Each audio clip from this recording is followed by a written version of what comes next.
Patrick, what's up, man? Lean, what's going on? How you guys doing this weekend?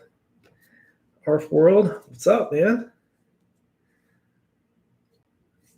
It's been a couple weeks, so I figured I'd jump on here.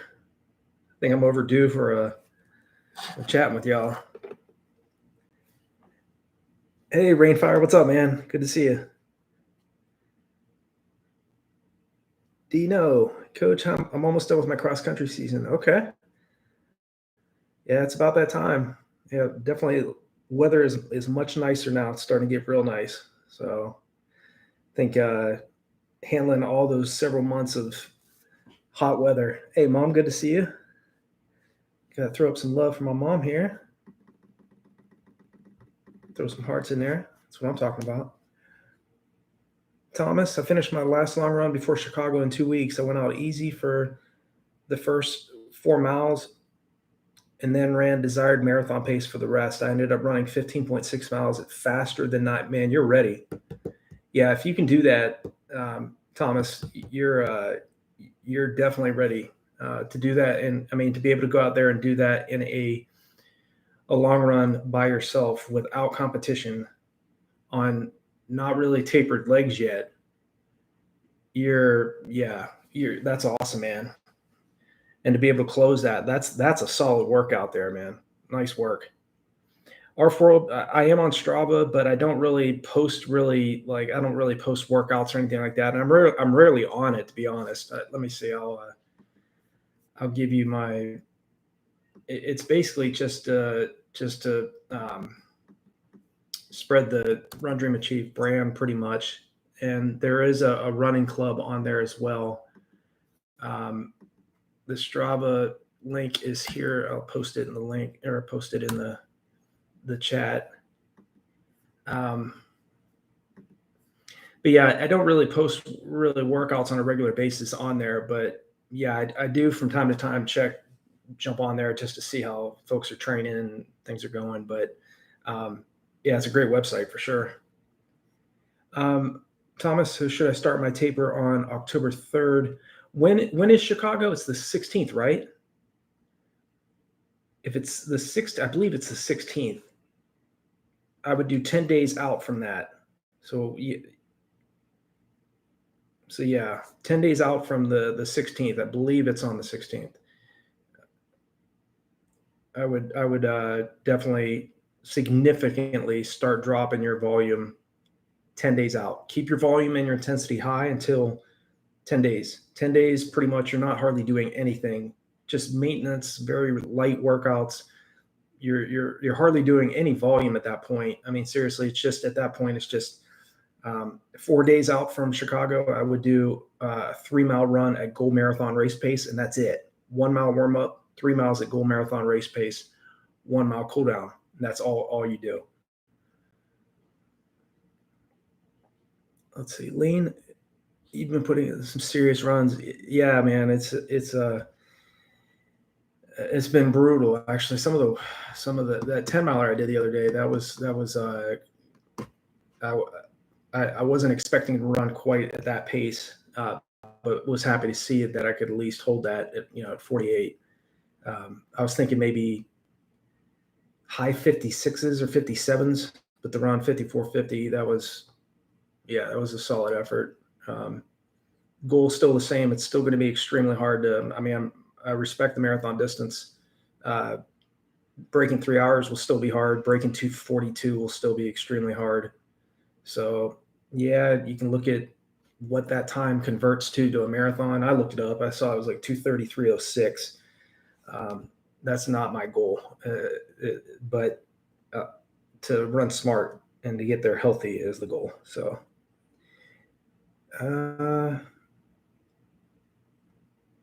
Edward, hello. I've done a few ultras this year and want to reintroduce Speedwork.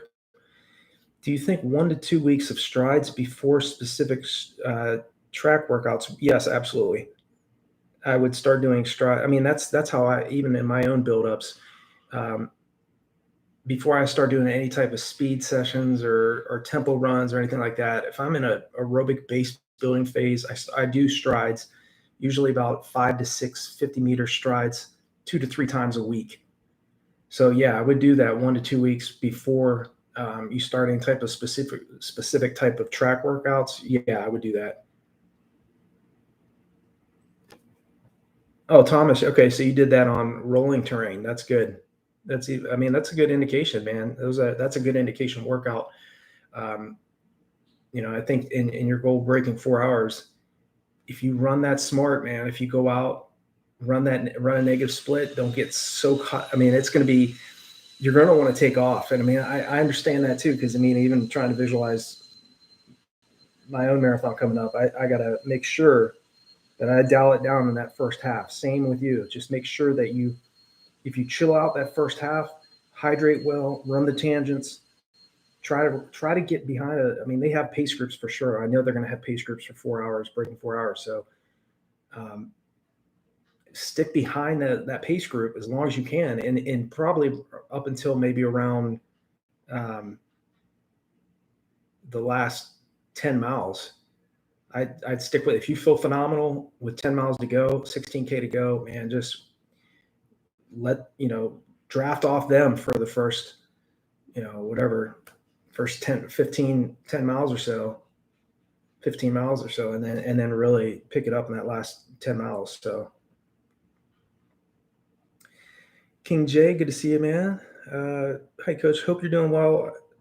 I want to ask if you do treadmill. If you do treadmill tempo, 10 kilometers at 21 kilometers per hour, which is 250 pace per kilometer, can I run at the same pace, or even 258 per kilometer? If you can do that on a treadmill, yeah, there's no reason. I don't see why you couldn't do it on outside. Obviously, nothing feels it treadmill, and I've done tempo runs. I did a sub 52 minute 10 miler on the treadmill one time. I ran a 51. It was like 51:40 or something like that. 10 miles on the treadmill, and I could do the same outdoors and slightly faster. So if you can run at that pace on a treadmill, yes, you could. Yeah. And that's very high quality pace you're dropping there, King J. 250 pace. That's, man, you're definitely fit. Yusuf, hello. Did my PR today on? Okay, nice work, Yusuf. 10, 40, 30 was very hard and hot, and I threw up at the end. Can I go sub 40 in 4? Yeah, of course you can. Why? I mean, 30 seconds. It's hard to duplicate PRs. Of course, I mean it's not going to be an easy thing, but to go from 40:30 to 39:59 with the right conditions. You said you ran that in hot weather, so if it's cooler, and you got another month to go for that, so I don't see why you couldn't do that. Or should I try to sub 130 half? What's the best choice to prepare a marathon on January? I mean, really, I don't want to mess up your plan there. I think if it was me, I don't know. Ran a PR today. Let's see, basically the end of September, October, November, December, January. Yeah, I mean, if it was me, I'd probably take like a week off and start training for the marathon in January, or try to. Let's see, or should I try a sub 130 half? What's the best choice to prepare for a marathon in January? Yeah, I mean, in that case, I wouldn't run that.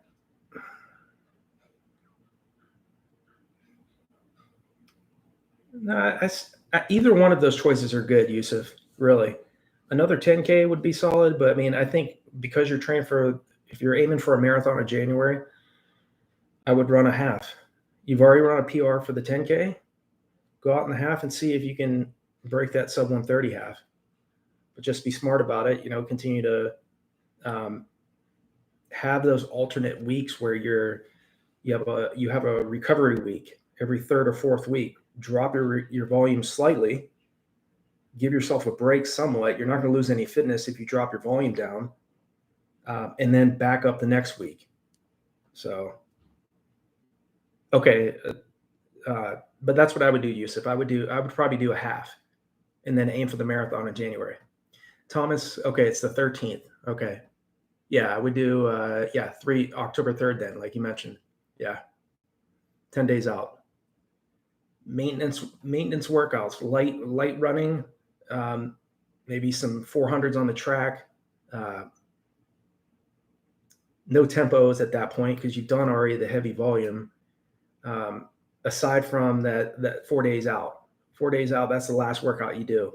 That's what I mean. That's what I would do. I usually do that even for this marathon coming up. I'll do the same thing.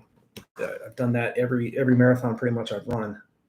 It's just one last test. Get your legs moving and remind them of what you're training them to do, and then hydrate and really carbo load the full week leading into Chicago.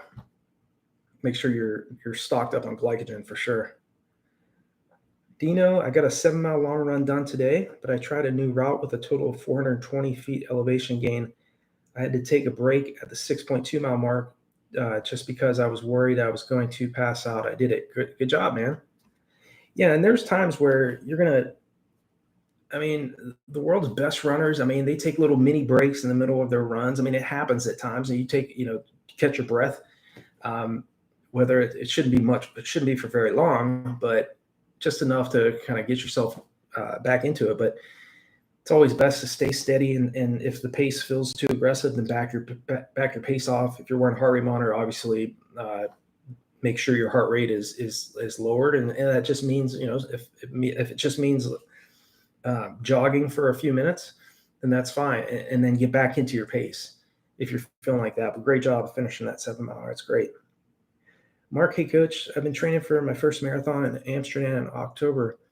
Where I live is hilly. Is there a good way to estimate my potential performance on a flat course? It's tough to answer that, Mark. The fact that you're putting in the work and living in a hillier area, you're definitely that's definitely going to help you when it comes to racing in Amsterdam.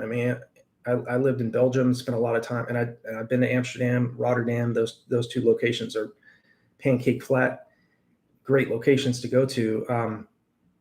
I think a 10-miler, if you get a good solid 10-mile anaerobic threshold run in several weeks before you go into Amsterdam, or maybe like a half marathon time trial or a 10-mile time trial, 10K time trial in training, you don't necessarily have to jump in a race. I almost did that. It was actually today, it was a half marathon. I got to look up the results just to see how everybody did. But there was a half marathon today in Chicago. I was planning on racing in that. And then I ended up just saying, you know what, I want to stay local, do a solo 10-miler time trial by myself. And that was a good choice for me. So I think training for Amsterdam and the fact that you're in a hillier location, that's going to be tough because, if you can find a place that's somewhat flat, where if you have to drive 20 minutes or so away from where you live, then do so and try to do like a 10-mile, 16K time trial or a half marathon time trial and see where your fitness is at. That's, I would do that, and yours, you got Amsterdam in October. So September, October. Yeah. If I was going to do that, I would do that this coming weekend, and more toward a 10-miler than a half marathon, because you don't want to go into Amsterdam feeling flat and going, too anaerobic and redlining way too much in the time trial.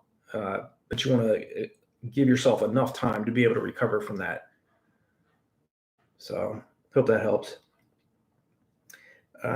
Mark, I reckon I could do 10 to 15 minutes faster in the race, but don't want to overcook it and hit the wall. Yeah. That's a smart move. And the fact that, and it's the same with Thomas. These longer runs, these harder efforts, Yusuf as well, doing that 10-kilometer PR, being able to do that by yourself, it's so hard. I know it's hard, man. Trust me, I experienced it a few days ago myself too.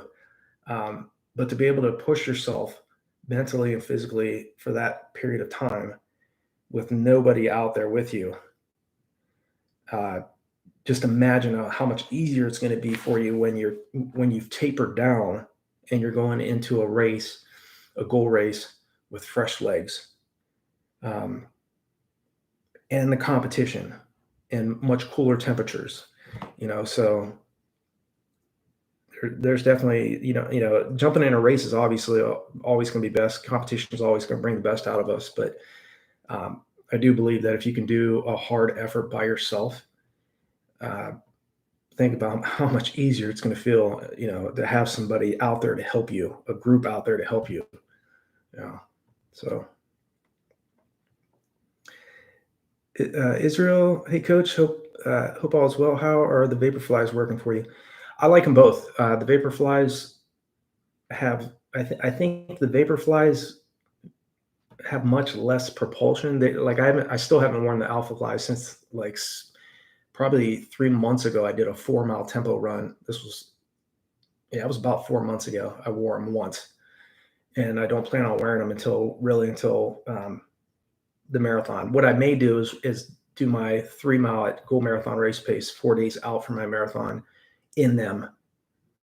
But the Vaporflies, they're lighter. Both the shoes are extremely light, but they don't have as much of propulsion feeling to them with each stride. With each stride. But I do like them. They're definitely a great shoe, and they seem to be holding up pretty decent. Scott, let's see, Scott, do you think a sub 15 5K is possible for anyone with sufficient training and time? Loving the interactive Q&A.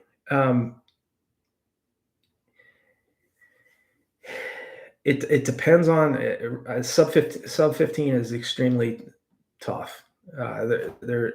Can anybody do it? I don't like placing limits on anybody. I think for some runners, it may take them a decade to do that. For other runners, it can take them a year or less. It just depends on the maturity level of the athlete, of course, and their physical and mental capabilities. But you have got to be in phenomenal aerobic and anaerobic shape, and you got to be very mentally tough to break that barrier. But yeah, I think with anybody with enough initiative and drive, and that's willing to accept the fact that they're going to get tested, they're going to have doubts. If they can get through all that, then yes, I do think it's possible. I just think, that's just the answer to answer how long it'll take, man. It can take somebody that doesn't have a great deal of, say somebody that's run 18 minutes, trying to break 15 minutes. That's a big jump, but there's runners that do it all the time. They make these significant jumps in ability levels because they just want it so bad, and they're just willing to put in the work for a long period of time. They're not thinking in months or weeks, they're thinking in years and decades. So, Max, hey coach, I'm 21 days out from my first marathon, planning for a 3:30. Is it a good idea to run a half marathon at full effort next weekend, which is 14 days out? No way. I wouldn't. Like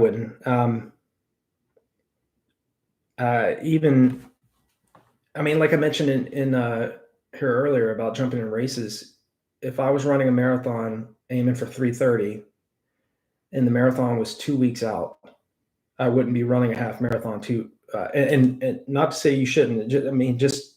It's just what I would do. 2 weeks time running all out, that's not really a lot of time to recover. And of course there are runners out there that do it and succeed. So I'm not saying you can't do it, but I've seen a lot of runners try that and run and feel like crap in the race.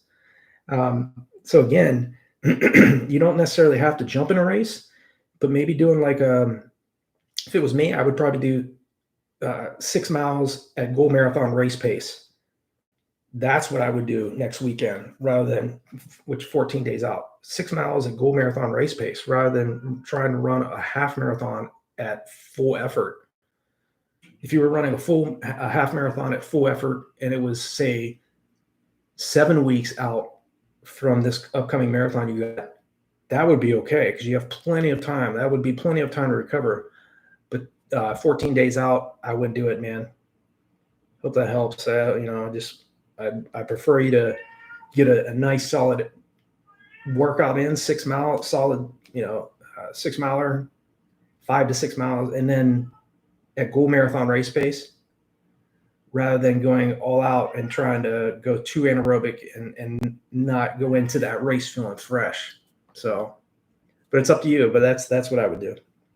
And good luck. It'll do good. Patrick, I don't know if I should up my pace for my half. Original goal was 1:45, okay, 8-minute pace. But last week I held 7:30 pace for 9 miles. Pretty easy, heart rate 160, 165. I think I can go sub 140 on a flat course. Yeah, I think you can too, based on that type of workout. Again, you're doing that by yourself. I mean, but this race has an elevation of 597 feet, and I haven't done any hill training. Yeah, but if you go into it, Patrick, tapered, and you have that competition, that I know I'm preaching to the choir with everybody on here, but it's just that will help even out, equal that issue out. If you're able to do that by yourself, 7:30 pace for 9 miles. I mean, breaking 140 is not going to be, it definitely won't be easy. That's a big jump, but it's doable. Just be smart in the race. Don't try to run too aggressive too soon. It's natural to want to take off too. I mean, I have to remind myself of this too. I mean, I have run, when I've run my PRs at least in the marathon, I ran way too aggressive. And fortunately I was fit enough to handle it, going out in 107.09 through the half. I slowed down dramatically in the second half. I ran 1:12.26 to run 2:19.35. But sometimes if you're fit enough and you've gone out quick enough, like that, and you run a big positive split, in most cases, you're going to set a PR in a negative split. You look at all the world's top races, world records, most of them have been set on the track or on the roads with a negative split. It's always better to go a little bit more conservative. But sometimes if you've done the work and training, you can handle it. And if you find yourself in that situation, then you're just going to have to make a decision in the race and say, hey, I'm going to kind of gut this out and see what I can do. Yeah, no problem, Thomas. I need to go to Dad and be responsible. You guys are killing it. And Coach knows, trust the process, run strong. Thanks for being here, Thomas. Appreciate you, man. Let's see, Dino, I'm qualifying for state championships on October 18th. So I've been taking easy in the meets recently as my fitness is certain to still qualify for state if I go easy in a certain race. Crazy how this is my first cross country season ever as well. What are you in? You're in high school, I would assume. What are you, a freshman, sophomore, junior, senior? That's awesome though, man. Going to state? Nice. 8th grade. Wow. Okay. Wow. Man, I wish I would have started still doing 3Ks, doing 3Ks. Yeah, I started when I was in 9th grade. So that's great, man. That's the way to do it. Can I get I can get out a race coach. Yeah, bring it on. Yeah, I don't doubt you can, Patrick. So yeah, just be smart and your body best, man. So make sure you hydrate well and stay in it. But you're going to do great. Yeah, that's great, Dino. First cross country season, 8th grade. Okay. Yeah, that's I wish I would have started earlier. My nephew Brock started about the same. Well, he started about I think he started running around 8th grade. He's doing really well. And then my youngest nephew, Isaac, he's only about 8 or 9 years old, and he's starting running now, and he's doing really well. So the earlier you can start, the better. But there are other runners out there that start later and do really well. But the fact that you're getting into this type of competition and being able to compete at your level, at that type of level, at such a young age, man, sky's the limit, man, of what you can do. Let's see, A-Wing, how to complete 2 miles in 12 minutes. Lots of training under 6-minute mile pace and being very smart in terms of your recovery. Jog on recovery days. Don't get caught up in how fast you're running on easy days. Again, one speed session a week, really focusing on, if I was going after a 12-minute 2-miler, a sub 12-minute 2-mile time, I would like to spend some time running at 5-minute mile pace, running at 10-minute 2-mile pace. Now, of course, that doesn't mean I'm going to be doing repeat 800s or repeat thousands at 5-minute pace, but maybe some repeat 300s, some repeat 200s, repeat 600s, doing those types of introduction workouts where you're running significantly faster than you're aiming to run at over 2 miles. So you can get that 6-minute mile pace to feel more like a controlled effort rather than an all-out effort within a first few seconds of a 2-mile. If I'm in the race, I'm going to do my best to stay in lane 1, so I'm not running any further than I need to. And again, just like I mentioned earlier, negative split. If you're trying to break 12 minutes, you definitely don't want to go out the first mile at, say, like 5:45. Your aim is to, 5:45, yeah, it would still be too quick. I would aim at maybe like 6:06, 6:07 through the first mile, and then come back in, 5:40 plus, 5:50, and negative split it. Run the second half faster than the first half. 4-month block of training is best if you really want to do it right. I don't necessarily think you have to train 5 to 6 months for a 2-mile time to an all-out 2-mile. But if you really want to provide enough time for your body to adapt to what you're doing, I would say 16 weeks is sufficient. I would aim for a 16-week block of training for breaking 12 minutes for 2 miles. And again, getting even as a 2-miler, trying to break that time for 2 miles, if you can double the distance of your tempo run, if you can get that tempo run out to like 4 miles, you're doubling the distance of your run, or even 6 miles. Now, again, you're going to have to gradually build your fitness, but if you can extend the duration of the time you're spending running at your tempo effort, which is still going to be slow enough that you can handle it, but still going to produce that physiological benefit that you need to be able to handle running at 6-minute mile pace for 2 miles. It's going to make it that much easier. And again, a lot of factors go into accomplishing that type of time. You have to be very fit to break 12 minutes for 2 miles, but that's some of the things I would focus on. So, and keep me posted too, Wang. Let me know how your build-up's gone. Oliver, I have my marathon next Sunday. Did 90-mile weeks a week ago. How intense? How many miles should I do this last week? Okay, half marathon's next Sunday. Okay, he did 90 miles a week ago. Yeah, I would significantly drop your mileage. Mileage this week did 60 miles. Okay. Yeah, and your race is next weekend. How many miles should I do this last week? Yeah, I would do probably 20 miles, 20 to 20 miles, probably about 20 miles going into your marathon, not counting the marathon, but probably about 20 miles, hardly anything. You want to go, 90, 60, that's okay. 92 weeks out, it's still pretty high, but still dropping to 60, that's smart, very smart.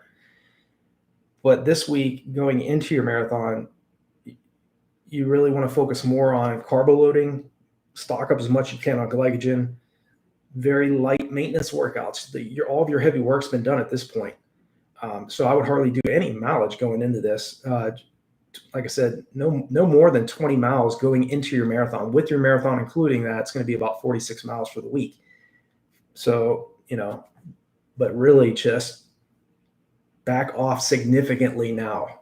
Okay, Oliver. It's my first marathon, so I'm not familiar with the tapering. Okay, that's okay. Yeah, you're right. You're right, man. But yeah, that's what I would do. No more than 20 miles going into the marathon. I'd say really more toward about 15 miles. I want you going in fresh and tapered. And I like the drop. 90 still, like I said, very high, but that's something you can adjust down in future marathons. So this is good. You're all right. Dropping to 60. Then this week, like I said, I wouldn't really even, because you did 90 2 weeks ago and you did 60 this week, I would do no more than 15 miles going into your marathon this week. If you do that, I think you'll be tapered enough. You can recover from those high weeks. You're going to be okay. Yeah. Where's what marathon are you running? Is it flat? Is it hilly? But yeah, it sounds like you're in phenomenal shape, man. So give it your best. Stay calm, stay relaxed in the race. Just trust your training. Run the tangents in the race. Don't run any further than you need to in that race. It's nonsense if you have a right-hand turn coming up to be on the far left-hand side of the road. Run the least amount of distance as you can. Hydrate well. Don't pass up any aid stations. I would take in like 3 to 4 of those Dixie cups each aid station. A lot of runners just will run by, grab a cup, and most of the contents of the cup fall out because they're running. If you have to stop briefly to actually drink down the full contents of 3 to 4 of those Dixie cups, that's even more wise than passing an aid station or running past an aid station, grabbing a Dixie cup and only getting a few sips of it. Nutrition is absolutely vital in these longer races. I mean, even today, I did a 20 miler today, and I probably took down, I think, about 60 ounces of fluid in that long run. Okay, so, and by the end of it, I mean, I needed that fluid, and I was drinking a ton even after I was done with the run. So be very, aware of that in the race. Make sure you're hydrating, stay calm, relaxed. You've done a huge amount of work. So you're extremely fit. You're ready to do it. So definitely keep us posted. Leave a comment in one of my videos. Let me know how it went. I'll definitely respond to you. Good luck to you too. Elevate U Long Beach Marathon next week. Not sure if I can hold the sub-3 pace. This will be my first official marathon. I did run a practice marathon 4 weeks ago. Okay, that's good. And ran 3:22. Nice, man. Longest tempo, 17.5 miles in 2 hours. And yeah, you're fit. Yeah, to be able to do that by yourself, and that's a decent time frame. 4 weeks out. I mean, and that was let's see, this will be my first official. I did a practice marathon 4 weeks ago.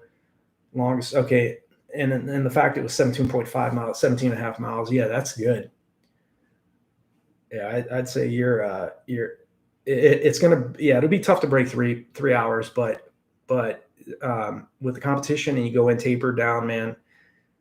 If you're on, you're on, man. If you get in that flow state and you just feel phenomenal, you're in at the last 10K. In most cases, it's going to hurt, but if you're feeling good up to 32K, it's still possible. I mean, to run 3:22,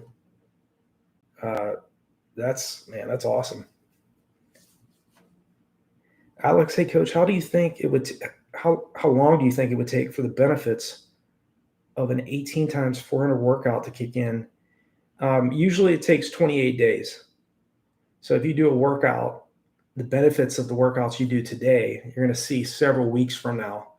But in most cases, it takes, and this is straight from Dr. Joe Vigil. And I follow a lot of his, and I've studied Dr. Jack Daniels and mainly Dr. Jack Daniels, Dr. Joe Vigil, Jack Hayes, and my collegiate coach. But most of those coaches usually say it takes about 28 days for the body to adapt. to each specific intensity that we're throwing at ourselves. So if you're doing a tempo run or you're doing 18/400s, the significant physiological benefits that you're doing from that particular workout is going to be seen about 3 to 4 weeks down the line. So yeah, that's awesome. That's a great workout too. Israel, say, Coach, got my Fit King recovery boots. How often do you use them? That's awesome. Yeah, I use them usually about twice a week, sometimes 3 times a week. You can use them every single day if you need to.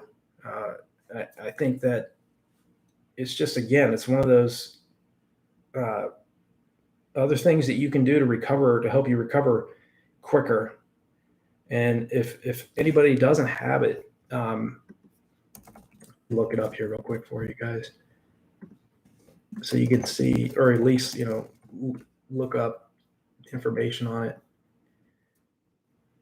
Looks like they're not cheap, but it's an investment. You can keep using them for years down the line. But I do use them about 2 to 3 times a week. I'll leave it in the chat here for those of you that want to check it out. It just kind of, it's compression, so it helps. You can set it for up to 30 minutes at a time, 10 minutes, 20 minutes, 30 minutes, and at different intensities. It goes up to, I think, 120,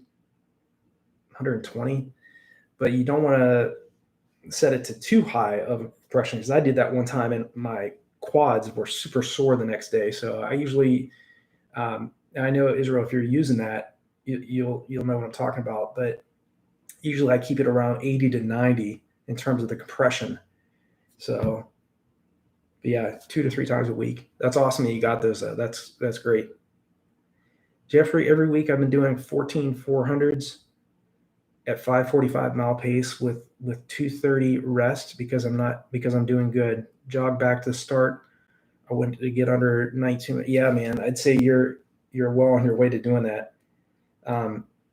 And that's the type of workout I like doing. I mean, if you're in it, 400s, mile repeats, or tempo runs, or whatever, especially with the speed type workouts, you're obviously not aiming to run 5:45 mile pace for a 5K, but you're doing that type of pace in training so that you can get the 19-minute 5K pace to feel like it's tough, but it's not gonna.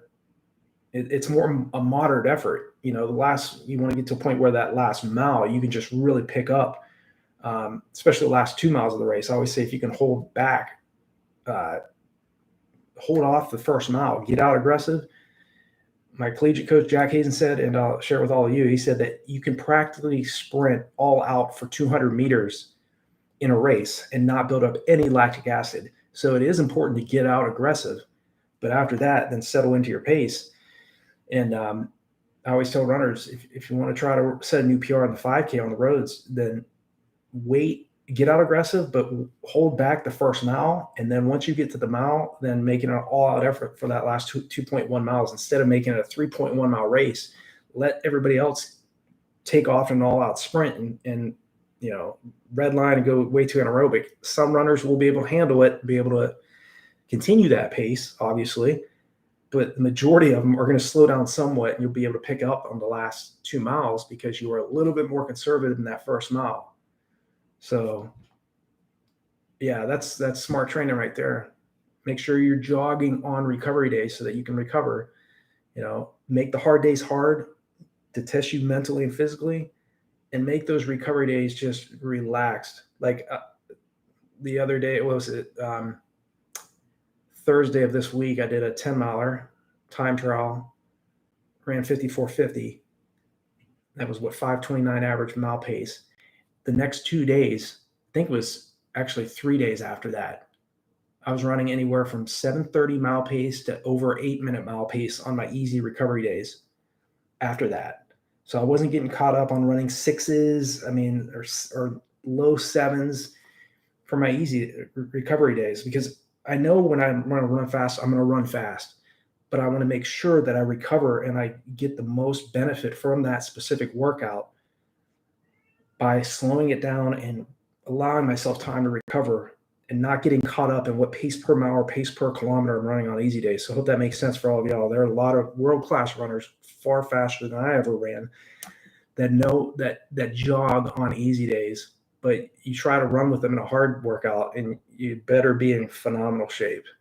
So there's a difference. You have to have that same discipline to slow down when it really counts the most, as you have that same discipline to go out and do a hard fartlek workout or 14 400s like Jeffrey here running 5:45 mile pace.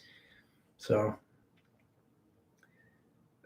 sub 4 project 5:39, 5:11, 5:08 were my splits, by the way, with a okay, nice. Yeah. That's great. Sub 4 project, yeah, you're fit, man.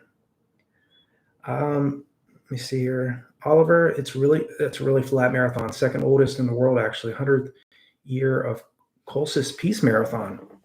Okay. What country is that in, Oliver? That's good. It's a flat marathon, though. It's good. Hunchin, hey, Nate, I'm doing my second half marathon this coming Saturday, October. Sorry, I hit send on October 5th. Ran 149 last year. Been training last 2 months and shooting for 130. How much should I be training this week? Yeah, okay, so it's October 5th. You're talking a couple days from now. So with it being this coming weekend, really it's just I would be doing some light strides, 5 to 6 50-meter strides once or twice during the week. And let me see here. Yeah, it's a half marathon. So yeah, and maybe like a 2 mile at goal half marathon race pace 4 days out from the race. If it was a marathon, I'd say probably 3 miles, but just enough, man, just enough to get your heart rate up. 1 mile cool down, 2 miles at goal half marathon race pace, 1 mile cool down. That's it. At this point, man, the most important thing is get as much sleep as you can the week going into this race. Hydrate well, relax, because at this point, man, all the heavy work has been done. You're obviously ready. You're going to do great, but don't get caught up so much in. I wouldn't even really 10 miles, 10 to 12 miles going into the half is probably about. I mean, you're hardly doing anything this week. You're not going to lose any fitness, even if you have to take, even if you decide to take a day or two off during this week going in, rather than jogging. You can do that too. I would say take at least 1 day off. 2 days, you'll still be okay either way, but at least 1 day off to recover. Go in there feeling fresh and ready to go. If you can drive, you ran 149 last year. You're obviously in very good shape. Definitely let us know. Like I said, any of you that are racing, just leave a comment below any of my videos. I'll respond to you. Like to hear how you guys and gals are all doing. Brad, do you wear a running vest for your long runs? Also, do you recommend a certain vest for marathon training and racing to carry on all the hydration and fuel you need? Yeah, actually, during the really hot months in the summer, I did order a running vest, but it wasn't the type of running vest that most of you are thinking about. If I can find it here, it was more of like it was a very lightweight. If you've ever seen those ShamWow, they call them ShamWows, where it's the type of material that you can wash your car with. I know it sounds weird, but this type of material basically you wet it down and it stays wet for like 6 hours. Let me see if I can find it. But I was wearing that when it was like 80 to 90 degrees, 90 degree plus temps. And that was very helpful. I have not, let me see what else. I want to make sure I'm not missing your. Do you recommend a certain vest for marathon training or racing to carry all the hydration? Yeah, honestly, I've never wore a running vest in a race. Of course, I know there's a lot of them out there that can, you can carry more fluid. But yeah, I honestly, in a race, I've never done that. just really focused on the aid stations and not making sure I was drinking enough in the race and taking enough gels. So make sure you have some gels in your shorts. Hopefully there's some of these shorts you can put like 2 gels on the sides of your shorts and 1 on the back. And then again, in these longer races like the half marathon, especially the marathon, they'll hand out another one around mile 17 or 18.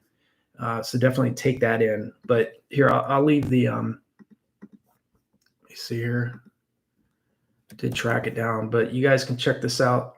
It's only $30. Like, I would highly recommend anybody that wants to, at least for staying cool, check that particular running vest out. It doesn't have like for you to carry fluid and stuff on that. But again, it's very lightweight and it will keep you cool if you're in very hot conditions. I think it says something like it keeps, it lowers your core body temperature by about 17 degrees. So let me see. Yeah, it's in the description, but it's about, it'll lower your core body temperature by about 17 degrees. So definitely check that out. But yeah, in terms of the running vest, I would just do, if you want to wear one in a race, just do the best you can. Do some research on Amazon, find which one works best for you. Try to find something that's, like I said, lightweight and that's not going to, rub on your skin and not be comfortable, obviously, for these longer races. Let's see. Antle just watched the video of yours from 3 years ago and saw you were live. Funny how this app works. Training for a sub 20 5K. 5K currently at 2045. Yeah, good luck to you, Antle. I mean, you've already dropped a 2045, so it's definitely possible. You're definitely capable of running well below sub 20. So good luck to you. Elevate You, been running 20 miles every Sunday for the past 3 months. Started running back in March, so not sure if I'm shooting too high for the first marathon. Was thinking to go for sub 310 and qualify for Boston. Yeah, I mean, that's a great start. You got to start somewhere, man. So, yeah, that's, if you've done that, you've done 20 milers every Sunday for the past 3 months, man, you built a huge amount of stamina and strength by doing that. Yeah, and I've done 20 milers several months now too myself, and it's not easy. It is not easy to do that. But again, once you start tapering down, you start lowering your volume and your intensity, and you start to really recover, you go into a race with fresh legs, watch out, So yeah, that's great, man. Yeah. Well, good luck to you in getting that sub 310.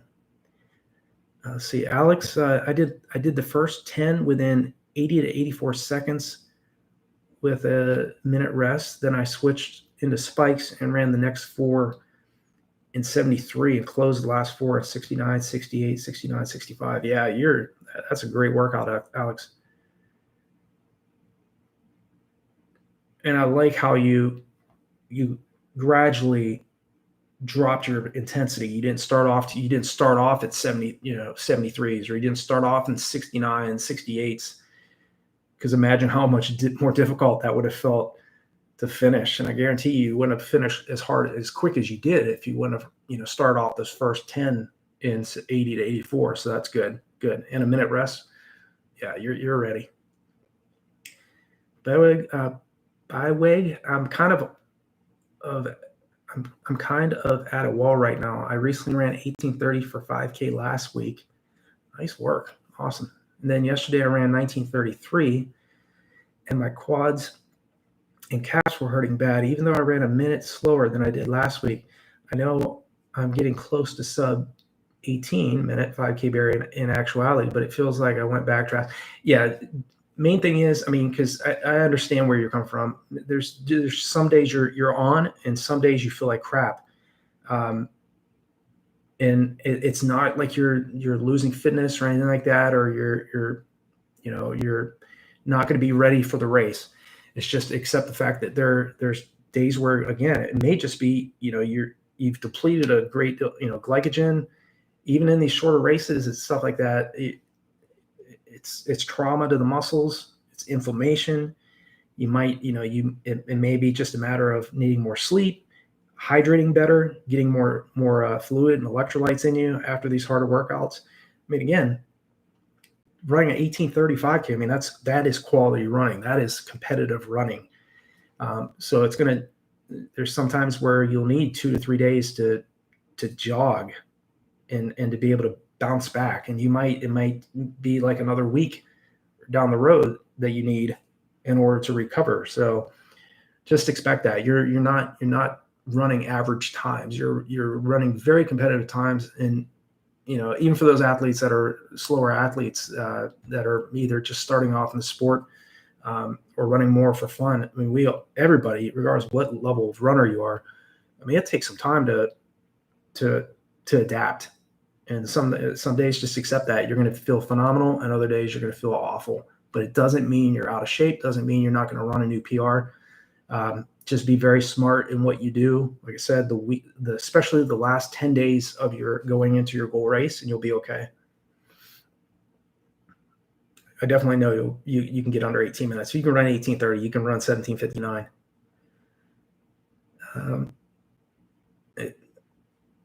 Thanks for the support, Lean. Appreciate you, man. Appreciate it. Gotta give. Does doing hard cycling sessions whilst unable to run due to injury help reduce losing and running fitness? Yeah, I mean, any type of workout, Lean, that you can do that's going to take that impact off of, if you can't run, then try anything else besides that that's going to help you recover and still give you that training stimulus that you need. My number one recommendation, I mean, cycling is okay too, is pool running. And I mentioned it before. The pool running, you get in the deep end of the pool and you can do the same type of workout. If you don't have access to that, then yeah, cycling is awesome. And the fact that you're still going to experience some type of stress on the muscles and ligaments. But again, if you can't run, yeah, those types of workouts will help you maintain that fitness and help you not lose the running fitness that you gained. Yeah. And of course, I mean, focusing on, if you got a physical therapist or I always recommend dry needling. I can't say, I mean, that is without a doubt the best remedy I found for like sore muscles or tight calves or sore shoulders, quads, hamstrings.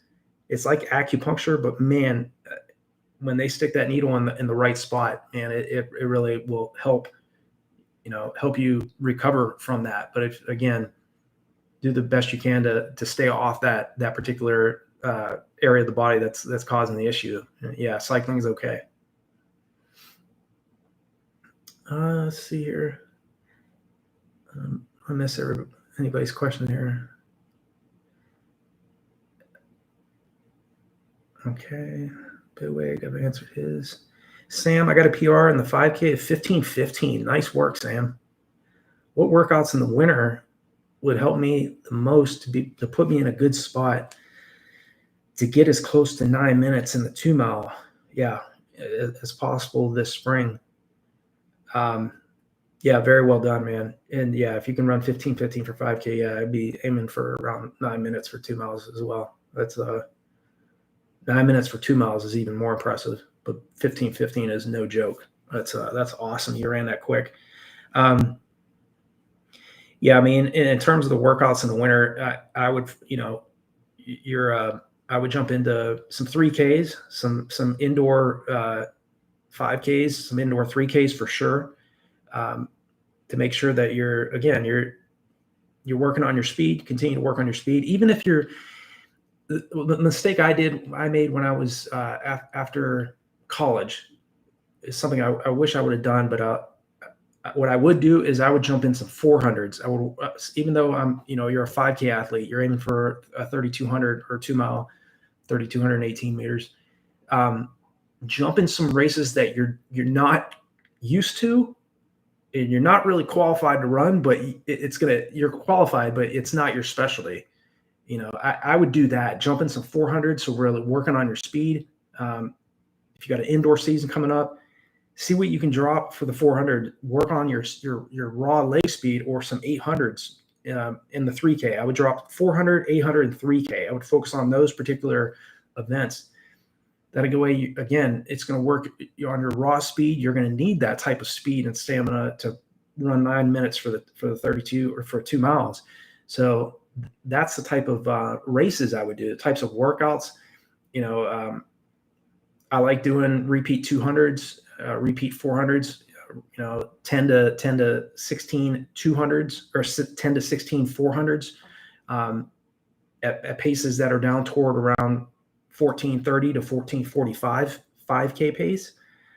So again, you're still operating at the types of paces you can handle, but it's not quite what you can run quite yet for 5K. You're going to run that quick for sure, Sam, based on what you're doing. But those, repeat 200s, repeat 300s, 600s, doing some tempo runs.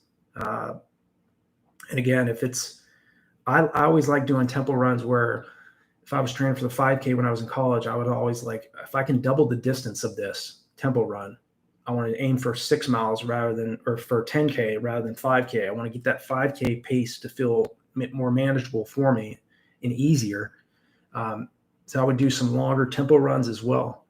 But yeah, in the races though, after high school, I never ran another 400. I ran 53.4 for 400, and I ran 2 flat for 800 when I was in high school. My main events were the 1600 and the 32, but I wish in college I would have ran some 400s and some 800s, and instead of just focusing on these longer races. So again, the faster you can run these shorter races, it's going to make your longer races feel your sustained pace feel that much easier. So that's what I would do, Sam. Hope that helps. Lucio, my running group never follows my local club coach recommended tempo pace, and we always end up at threshold pace or faster pace instead. 625 mile pace instead of 650. What is the physiological impact of going too fast on this tempo session? Yeah, I mean, the physiological impact is you're building up too much lactic acid at a too fast a rate that you can't clear it effectively. And it's natural to turn a tempo run more into an anaerobic threshold run. Because again, you're in that group, you're running. Again, it just takes maturity. Not to say you're not mature, you can handle that. You're running great, but a lot of times running solo can be more of an advantage. You're going out and to say, hey, I want to do 650 mile pace, and doing it by yourself rather than in the group. Again, in the group's going to be much more helpful. But if 650 is the goal pace you need to be aiming at, then aim at that pace. And then there is times where you're a threshold run, anaerobic threshold run, which is slightly faster than tempo pace. Which in your case, yeah, it happened. It ended up running 625 mile pace. There's going to be times where you want to do workouts at that intensity. But if the workout calls for 650 mile pace, let the group take off. Let them run faster than they need to. If the goal pace is 650, let them go and run 625. There'll be a time and a place to run 625 mile pace, and if they get too caught up in well, I was feeling good, it's again, and it's natural to do that at times, but I think the physiological impact of going out too fast is one, you go too anaerobic, your pace significantly slows. And again, the higher lactic acid buildup, the more oxygen is required. And if you're running too anaerobically, yeah, it's going to be painful, and you're going to have to slow down. And you'll end up running at a pace that maybe you didn't really aim for and that you weren't really looking for because you were going a little too aggressive, because you were in that group. And I'm not saying you, but I'm saying just in general, it's natural when you're training a group to run much faster than you were aiming for. And sometimes if you're in great shape, you'll do that in anaerobic threshold runs. I just did a few days ago. A little too aggressive, but you got to test to see where you're at. And again, if you're going too quick in a workout, then say, okay, next time I'm going to back this off a little bit and try to adjust and not go too anaerobic. But both of those types of workouts are great. It's just a matter of making sure that you give yourself 48 hours, or even up to 72 hours of jogging recovery time after you do those types of workouts to make sure you recover. So hope that's helpful. Patrick, Coach, I just want to say your 20-week half marathon plan has been awesome. Got 1.5 mile weeks left before my taper, and I'm feeling great. I was new to running when I started, and what can I do? What can I do now blows my mind. That's awesome, Patrick. Great to hear, man. That's great. Yeah, the training plans are it's aggressive. There is times where runners you're not going to hit the workouts, and then other times you're going to be ahead of them. So, but I always love hearing that. It's something that I created, is impacting somebody else. So that's great. Great to hear, Patrick. See, Oliver, marathon is in my home country of Slovakia. Okay, good stuff. Czechoslovakia 30 years ago. We used to be in Czechoslovakia 30 years ago. So Slovakia. Okay, good deal.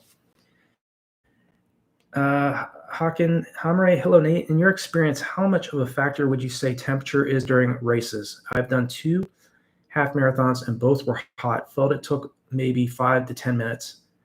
It took off. Yeah, dramatic. It's a dramatic. I think. Let me see if I remember it. If it's 75 degrees out, if it's 75 degrees Fahrenheit out, it's 15 seconds per mile slower. Your pace is supposed to be about 15 seconds per mile slower than if it was 50 degrees out. So over a long race, you're talking about several minutes you're going to be affected by it. So yeah, it plays on. Heat and humidity will destroy human performance in terms of athletic performance. I know there's some, there are definitely world-class athletes out there that can hold and sustain world-class pace or national class pace for the entire race. I'm not a hot weather runner at all. I work best at like 40 degrees to 50 degrees Fahrenheit. If I'm in great shape and it's at that temperature, it's going to be on. But when it's like 75 to 90 degrees, I mean, I can handle it, but my paces are dramatically slower. And I always tell runners, that V.O2 calculator, there's a button on there that says advanced features. If you click on that, you can input, if you don't put any, what the temperature is, it's going to give you your training paces as if it was 50 degrees out Fahrenheit. But you can plug in like 75 or 80 degrees Fahrenheit, and it will adjust your paces per mile and paces per kilometer based off of how hot it is. But yeah, it plays a huge part. And you have to really be smart when it's hot training in the heat. So good thing is now we're getting in cooler temperatures. That's a beautiful thing. It's so much easier to do workouts in cooler temperatures, and just about for most athletes that have been training in the heat, I'm sure are welcoming these cooler temps. See, Dino, when should I start tapering my personal workouts for cross country state champs? It starts on October 18th, and I do threshold workouts on Fridays and long runs on Sundays. I would do the same type, as I know you're in 8th grade, Dino, but 10 days, in most cases, 10 days out is when I would start tapering for races. There are 3-week tapers runners do very well with 3-week tapers. I've set all my PRs on 10-day tapers, so I just recommend that for most runners. Alex, I don't really know what type of 5K shape. Don't really know what type of 5K shape I'm in right now, but I really want to break 17 in the next couple of weeks. Yeah, just stay up. I mean, just stay confident. Stay as relaxed as you can going into the race. I know if you put in the work, and obviously I know you have, Alex. If you've trained well enough, under 17-minute mile pace going into this, it shouldn't be an issue. Really good. Ziad, to maintain intensity, would an interval workout be a good idea 5 days before a half marathon race? like 4x4 at faster than half marathon, yeah, that's okay. Because it's a short workout. You're not doing like 4 times 1,600 meters. You're doing 400s, brisk, but 5 days out, I would do 400s at half marathon pace or faster than half marathon pace with full recovery. So I would do that. Don't give yourself like 1 minute recovery. At that point, all of your heavy work's been done. At that point, I would do the 400s, but I would do full recovery. Patrick, what's a good gel strategy? I've heard people say every 30 minutes. Yeah, about that. But the more you can hold down, the better. Yeah, it's always best to practice how much you can intake in training. So you've done that several times to be able to get a general idea of how much your stomach can handle. But usually about that. That's about right. 30 minutes.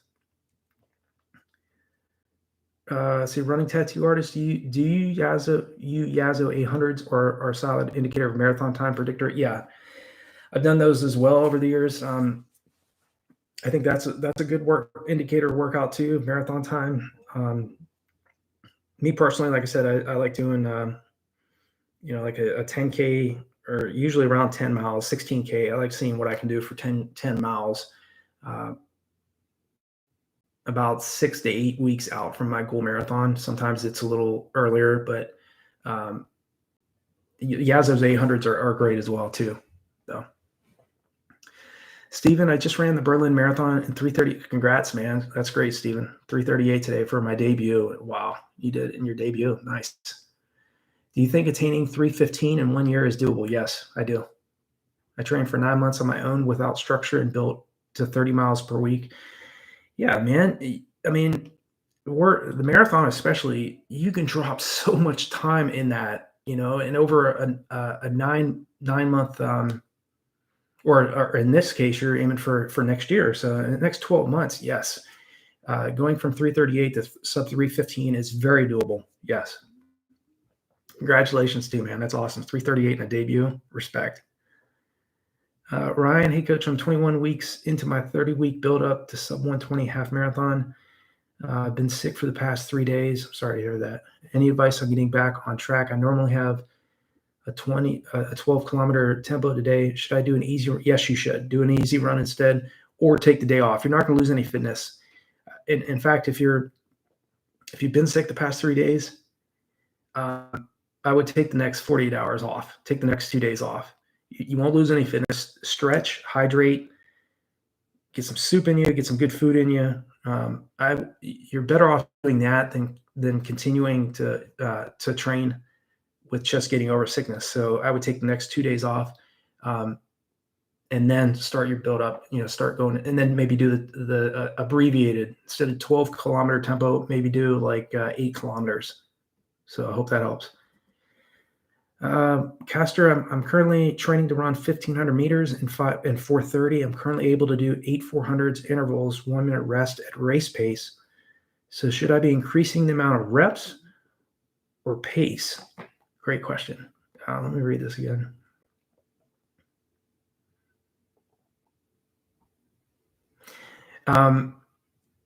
Yeah, I would aim on increasing. Both is important. You want to eventually increase the reps and the pace. But if you're going to increase the pace, I would give yourself more recovery. So if you're going to move from 8 400s at 1 minute rest and you move to 12 400s, I would give yourself 2 minutes rest. So yeah, that's what I would do. Be patient. Again, you keep doing those types of workouts. It does take about 3 to 4 weeks to adapt. So 1 minute rest that's okay for 400s, but the faster you run, in some cases, if you need the extra rest, then do so, but make sure that the duration, you're doing more reps at a faster pace with slightly more recovery. And then as you get fitter, obviously the goal is to increase the pace and lessen the rest, and that takes a lot of patience and time, but you're on the right track. Let's see. Make sure I get everybody here. Lean, thanks. We'll give pool running a try. Yeah, should only be out out for 7 to 10 days, though, hopefully seeing a physio tomorrow. Yeah, get in the deep end of the pool, and then you can wear a flotation device if you want to do a long run in the pool. And again, you're just focusing on pumping your arms, pumping your legs. The water resistance is what makes it like running on land. And then if you want to do a tempo run and make it much more difficult on yourself, or a fartlek run,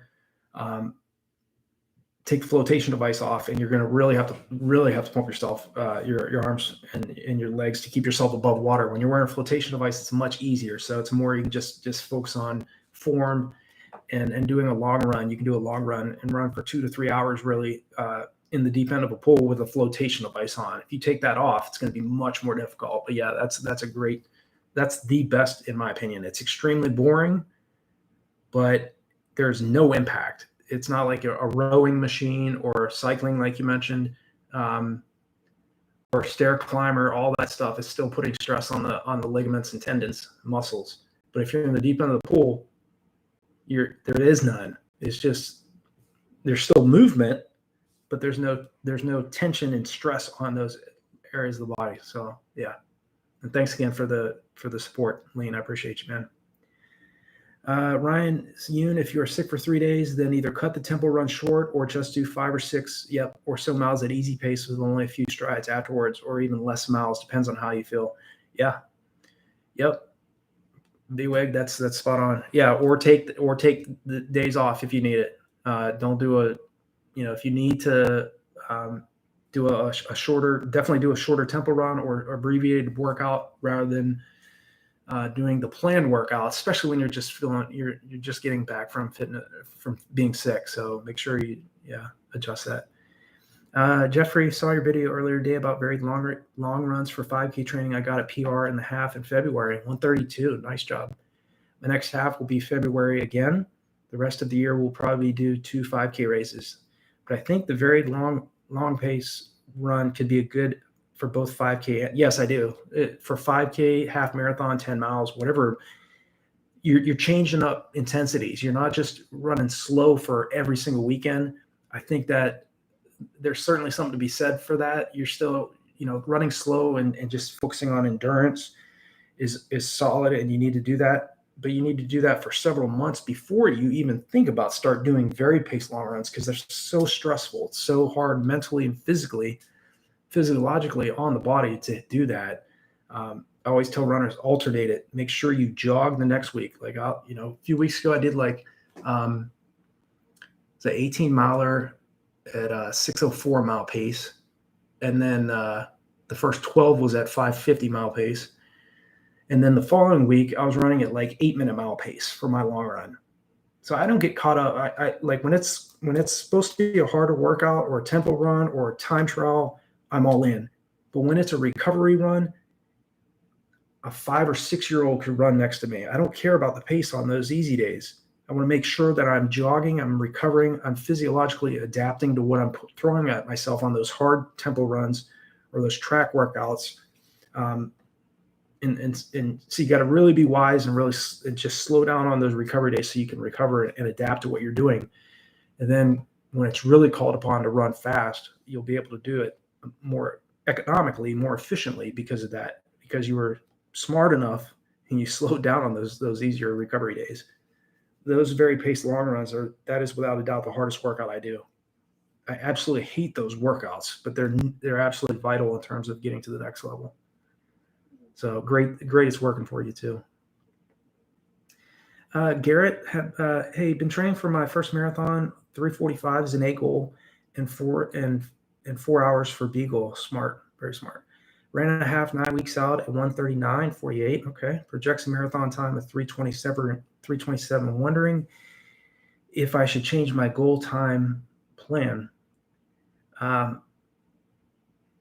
1:39:48. Let me check that. Okay, it projects to a marathon time 3:27.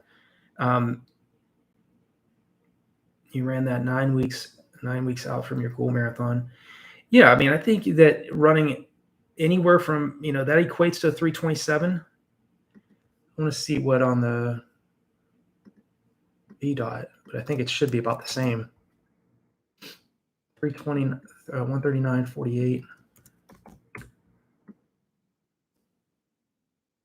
Yeah, that's equivalent. Yeah, it's equivalent to 327.30. So half marathon, if you can run a strong half marathon like you did, I mean, there is major differences between a half and a full marathon. But again, that's a good indication that you can run a 327. So I would say, yeah, I mean, it's you can adjust your pace, see how you're feeling in the race. Maybe run like the first 10 miles at 3:45, see how you're feeling. If it feels like a joke to you, then start aiming for the last 16 miles at 3:27 marathon pace.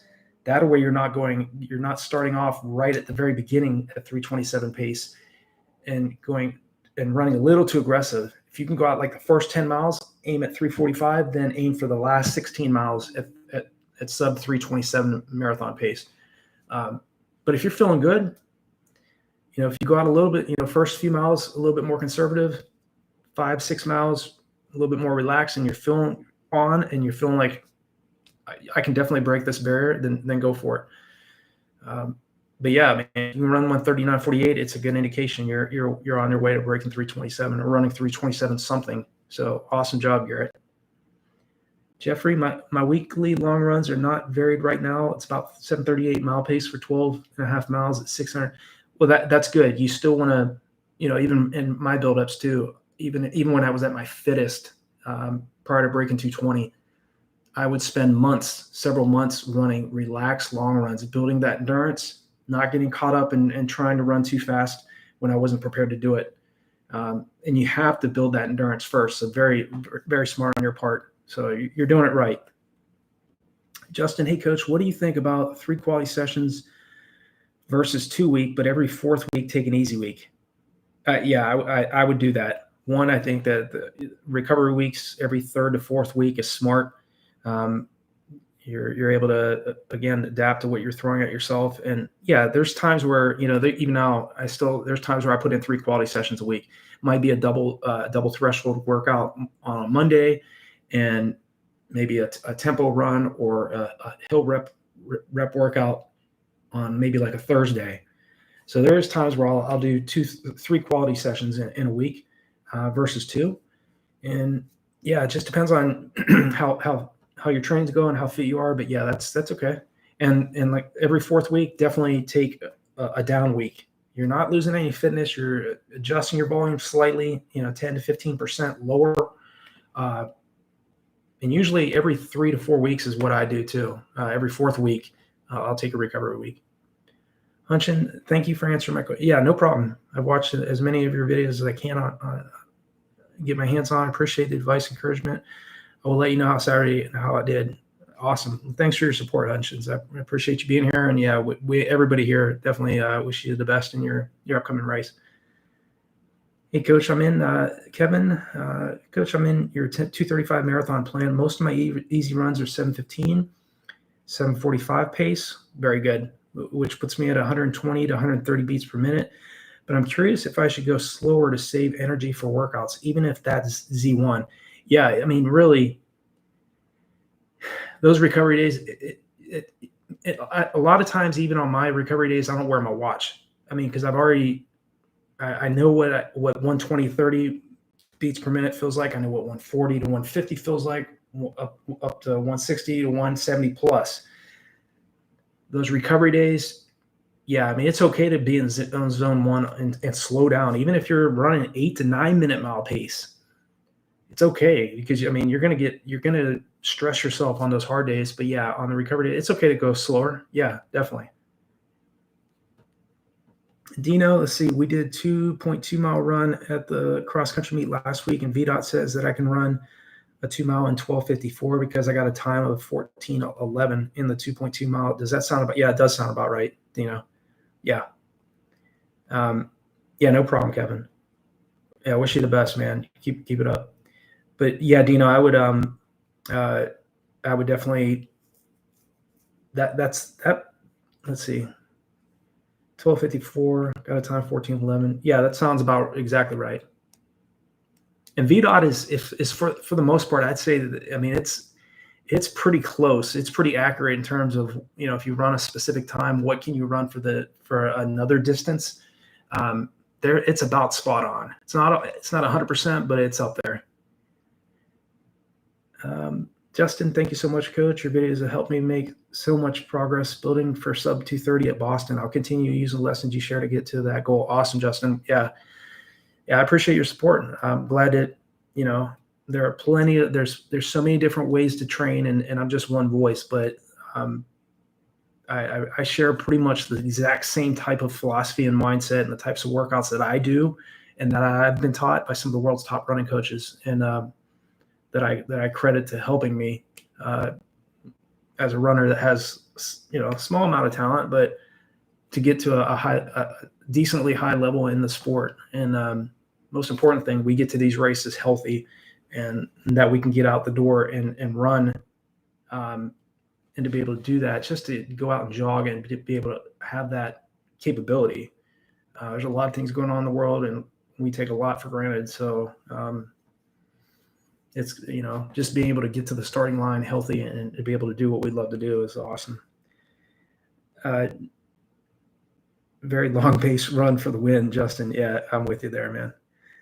And do you think eating ultra processed foods can decrease? Yeah, I would stay away from. There's so much processed food, I mean, you're young, but I would still, even at your age, 8th grade, definitely eat the right amount, eat the right foods. Definitely lots of pastas, salads. Stay away as much as you can from candy and sodas and empty calories that aren't going to help you. You're a Ferrari, man. You're not. So you need to put in some high octane type fuel. You don't put a unleaded fuel in a Ferrari. You put in high octane, some legit fuel to perform at a high level. And all of us that are trying to compete, you got to be very smart with what are the other things you're doing after the workout's done. Are you getting enough sleep? Are you stressing too much over your training and races? Are you are you overanalyzing things? You got to trust your training and do the best you can and enjoy what you do. Otherwise, this is a sport you're going to burn out too soon. In your case, you're starting very early, and you're asking the right types of questions. That's the type of question a professional athlete would ask. So, and it doesn't surprise me at your level and what you've done that you would ask a question like that. So that's awesome. Yeah, stay away from ultra processed foods the best you can. Ryan, hey coach, since I have 9 weeks left on my training plan, do I still follow it considering I'm a couple workouts behind along with the paces? I would just adjust the paces. I mean, you don't necessarily have to follow it exactly. If you're, like I said, if the pace calls for, say you're doing like 4 1600s and it calls for a specific pace, and you go off and you start the first 1600 and that it feels way too quick, adjust that 10 to 15 seconds if need be. You don't have to be exactly on the exact mileage as well. Just go off how you're feeling and don't try to hit the exact types of workouts that you would be doing if you didn't have that break. So I hope that's helpful. If you're a couple workouts behind, like I said, you're not gonna lose any major fitness from that. You're gonna be okay. How goes? Hey coach, 2 weeks ago I did 6:41 pace on a 21 miler. Man, nice. Then last week did a 10K race, 36:12. This Saturday I did a 10-mile up tempo at 6-minute pace. Although I've been averaging 45 miles the last 2 weeks. Yeah, hi gosh, you're in great shape, man. Well done. 6:41 pace for 21 miles, 10K and 36:12. Yeah, you're ready, man. Great work. All right, team. Hey, I'm going to jump off here. I'm going to grab a bite to eat, but appreciate all of you jumping on here and always bring the questions, man. You guys and gals always dropping some great questions here, but appreciate you all being on here. It's been 2 weeks since I've had a stream, so I usually try to do one once a week, but with the training and everything too, there's times where it may be bi-weekly, but yeah, I appreciate all y'all jumping on here. Gillian, recommendation for easing back into marathon training for November and sudden IT band pain been off been off of it and wanted to attempt to Boston qualify. Recommendations for easing back into marathon training for November. Yeah, I think starting back in November is good. Definitely continue to. In terms of the IT band pain, yeah. Again, I mentioned I always say, if you have a physical therapist, mention dry needling to him or her. I think that can help as well, and continue to nurse that IT band. But if you start in November, you still have time to get that Boston qualifying time. You'll be okay. That's plenty of time, man. Head Ghost, I'm going for 50 miles next week and close off Chicago training and then taper. I also want to break 250. Yeah, you're definitely in the shape to do it, Head Ghost. Yeah, definitely keep us posted on how everything's going. What workout should I do to determine if my goal marathon pace is doable, and how many weeks before my marathon to do that workout? Earlier in the stream, I like doing a 10 mile, like a 16K or 10 mile time trial, about 5 weeks. Usually between 5 to 7 weeks out from a marathon. Sometimes it can be a little bit further out, but usually doing a 10 miler, even in most cases, if you can do like I did a time trial Thursday of this week. And I still got about eight weeks out or so. But I'll probably do another time trial, maybe not quite as aggressive as I ran in that one. More I ran 54:50 in that one, but maybe 57 to 58, just a moderate but still aggressive run about 4 weeks out from my goal marathon. So that's what I would do, about 4 weeks out. Half marathon, you can still you can still recover from that, but that's still a little bit long. But I would say 10 miles, 4 weeks out. All right. So hope that's helpful, Vincent.